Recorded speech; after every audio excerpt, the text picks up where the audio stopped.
The Ghost of the Tiergarten, The Siege of Despair. In the dying embers of the Third Reich, a single bullet could have ended a war, but a single moment of silence would change a life forever. April 24, 1945. The Tiergarten, Berlin.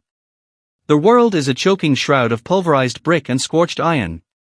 Above, the sky is no longer blue, it is a bruised, sickly violet, suffocated by the oily pillars of smoke rising from the skeletal remains of the Reichstag. You can taste the end of the war, it tastes like white phosphorus, cold sweat, and the metallic tang of blood. Berlin, once the crown jewel of Europe, has been reduced to a claustrophobic maze of craters and widowmakers, shattered walls leaning at impossible angles, waiting for the next tremor to collapse. In the hollowed-out shell of a third-story apartment overlooking the Charlottenburger Chaussee, Obergefreiter Greta Voss lies perfectly still. She is no longer a woman, she is a shadow, an extension of the cold, oiled walnut stock of her Mauser-Car 98K. Her entire universe has been reduced to the circular vignette of her Zeiss ZF-42 telescopic sight. Every breath is a deliberate, shallow calculation. She breathes out halfway, holds it, and waits for the heartbeat to pass. She is minimizing the tremor in her hands, a tremor not born of fear, but of 5 days without real sleep and the constant vibration of the earth under the weight of Russian steel. The barrel of her rifle is a masterpiece of camouflage. Wrapped in strips of filthy burlap and stained with brick dust, it blends perfectly into the jagged masonry of the window frame. To an observer from the street, she is invisible. She is the ghost of the Tiergarten, a name whispered by the terrified boys of the Volkssturm who still hold the barricades nearby. Below her, their garden of animals is no longer a park. It is a graveyard of uprooted oaks, decapitated statues, and the charred skeletons of tiger tanks. The Soviet thunder, the Stalinorgel rocket launchers, or Stalin's organs, howls in the distance. The sound is a terrifying, shrieking crescendo followed by a rhythmic bass note that makes the fine plaster dust on Greta's cheekbones dance like liquid. She reaches up with a gloved hand, slowly adjusting the windage knob on her scope. The wind is gusting from the east, sharp and biting, carrying the stench of the Spree River, cordite, and the unburied dead. She is waiting for a high-value target. The orders from the bunker were clear. A Soviet bridgehead commander is operating in this sector, a man whose tactical genius has allowed the Red Army to bypass the strongest German defensive lines with surgical precision. Eliminate him, and the advance stalls. Fail, and the ruins of Berlin become a mass grave. Her finger, clad in a fingerless wool mitten, rests lightly against the trigger blade. She knows the weight of the pull by heart, exactly 2.5 kilograms of pressure. It is a small weight, yet it is the heaviest thing in the world. It is the boundary between silence and a dead man. Suddenly, movement. At the 400-meter mark, near the rusted flank of a Panzer IV tank, a figure emerges. He isn't scurrying like the infantryman. He walks with a weary, terrifying confidence. He wears a dark, fur-collared Telegraker jacket, a map case slapped against his thigh. He stops, looking up at the grey sky, and pulls out a silver cigarette case. Greta's heart hammers against the floorboards, a frantic, rhythmic thud. She settles the center post of the reticle on the man's sternum. She begins her exhale, the world slowing down, the sounds of the collapsing city fading into a dull, underwater hum. This is their kill zone, the moment where the hunter and the prey become one. But as the man strikes a match, the flare of the light illuminates his face for a fleeting second. Greta's breath hitches.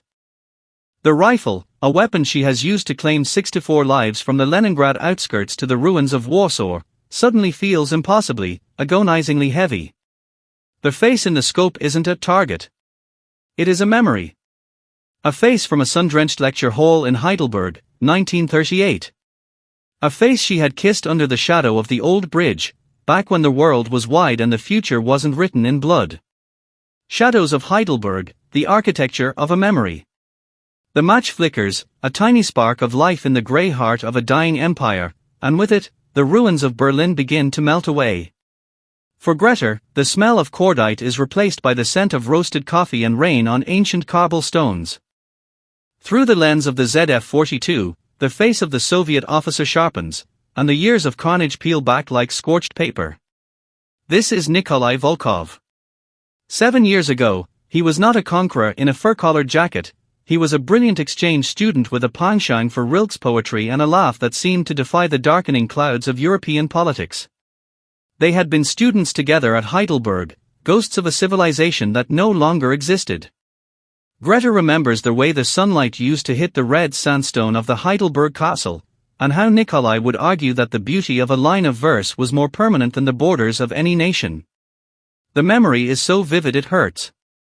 She sees them sitting in a small cafe in the shadow of the old bridge, 1938. The air was filled with the sound of the Neckar River and the distant, rhythmic chanting of marching students in brown shirts, a sound they both tried to ignore. Nikolai had taken her hand and told her that even if the world went mad, they would find a way back to this bridge. He was a Russian, she was a German, but in the sanctuary of the library, they were just two souls obsessed with the same old books. Then came August 1939. The Molotov-Ribbentrop Pact had been signed, a hollow peace that signaled the coming storm. She remembers the last night at the station, the steam of the locomotive swallowing his face as he was recalled to Moscow. He had pressed a small, silver locket into her hand, now lost in some muddy trench in Ukraine, and whispered a promise that the politics of their fathers would never touch them. The reality of 1945 crashes back with the scream of a Soviet Katyusha rocket passing overhead. The apartment building shudders, and Greta is yanked back into the freezing dust of the present.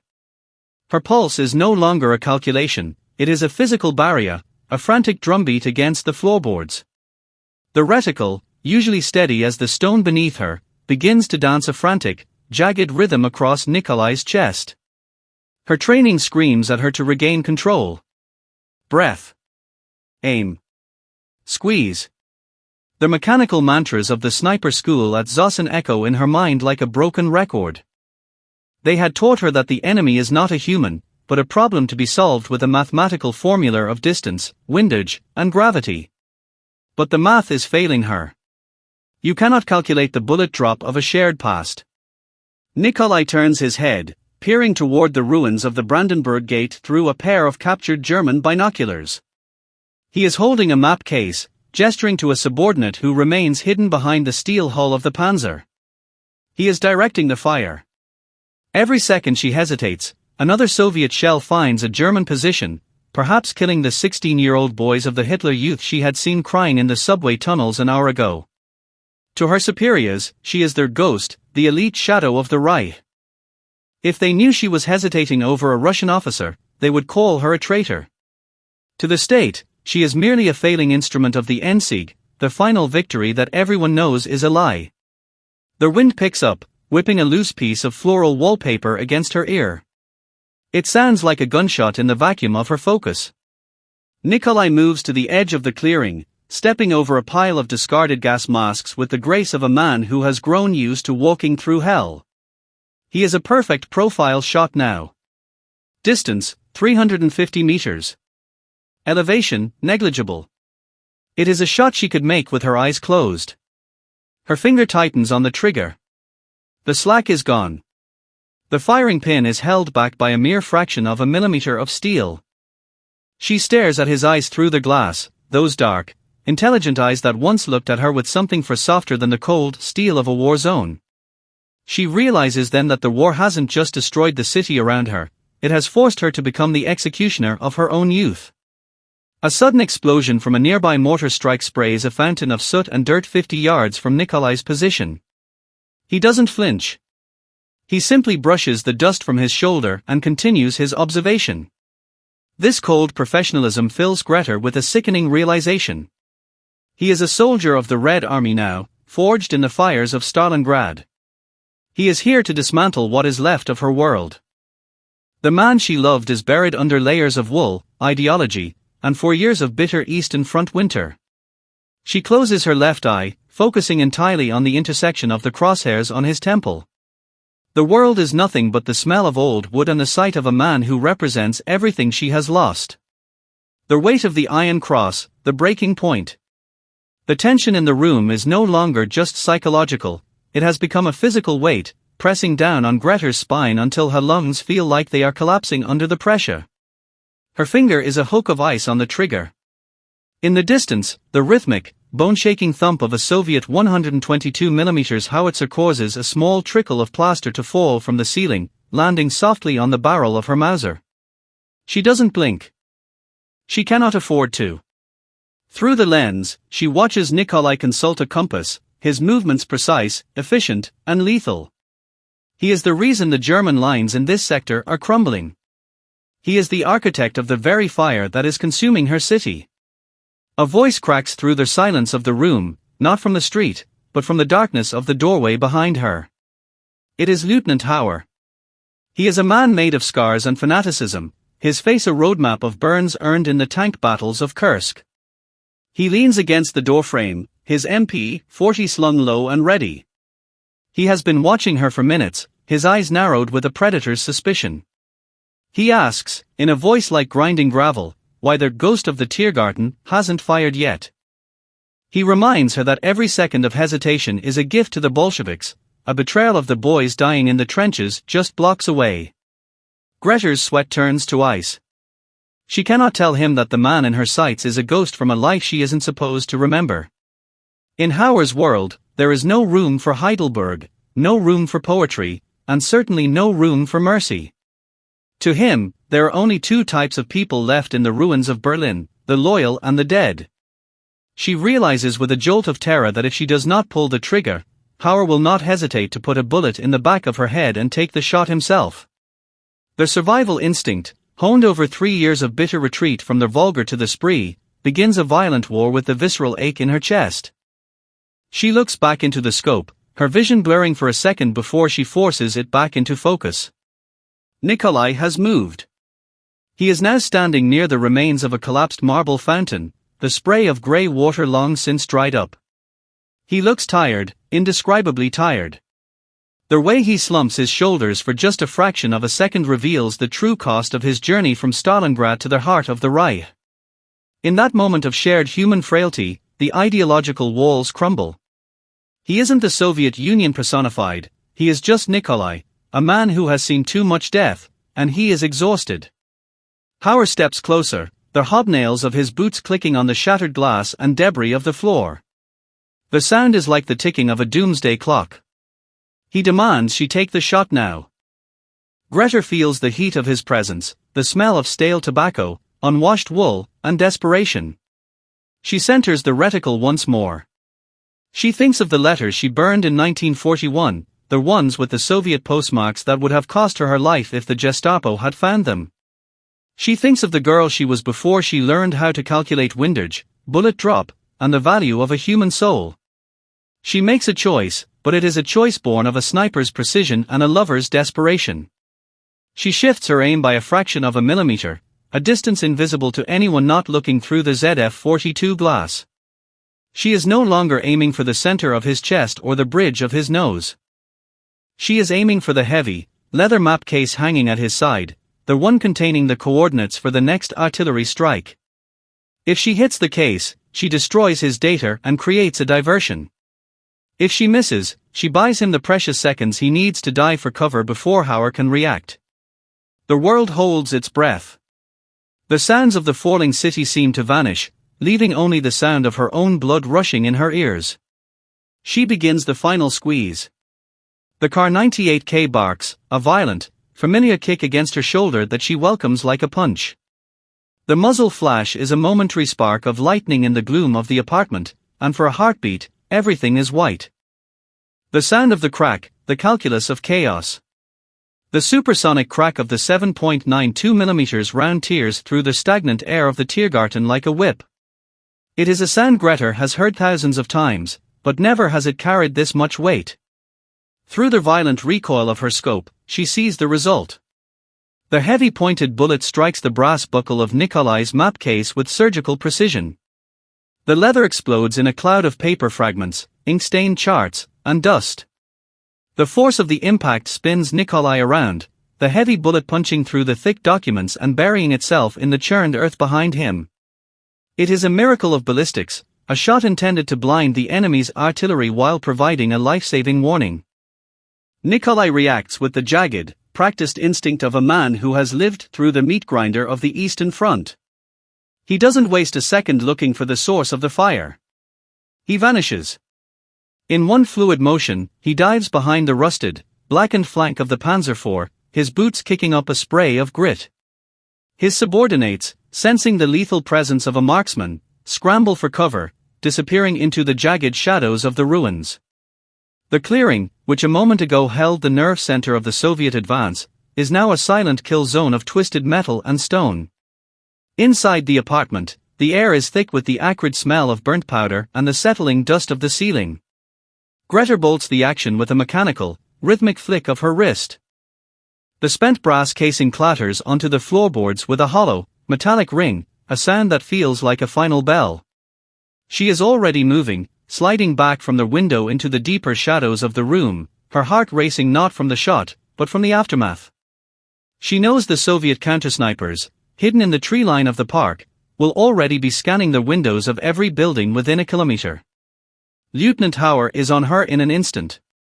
He lunges forward, his hand gripping the rough collar of her wool tunic, hurling her toward the light. His eyes are wide, bloodshot, and manic with the fervor of a man who knows the Reich is burning but refuses to let go of the ashes. He screams at her, his spittle flying against her face in the dim light. He saw the shot. He saw the target dive for cover instead of collapsing into the mud. He accuses her of incompetence, of cowardice, of deliberate sabotage. To him, there are no accidents in war, only loyalty or treason. Greta looks at him, and for the first time since the invasion began, she feels no fear of the uniform. The war has taken her home, her family, and her future. It cannot take the small piece of her soul she just reclaimed. She tells him the wind shifted, that the thermals rising from the burning ruins of the Reichstag are unpredictable, creating a mirage effect through the lens. It is a lie told with the flat, dead tone of a seasoned professional. Hauer isn't buying it. He shoves her aside with a snarl of disgust and grabs the Mauser, slamming his own eye against the Zeiss optic.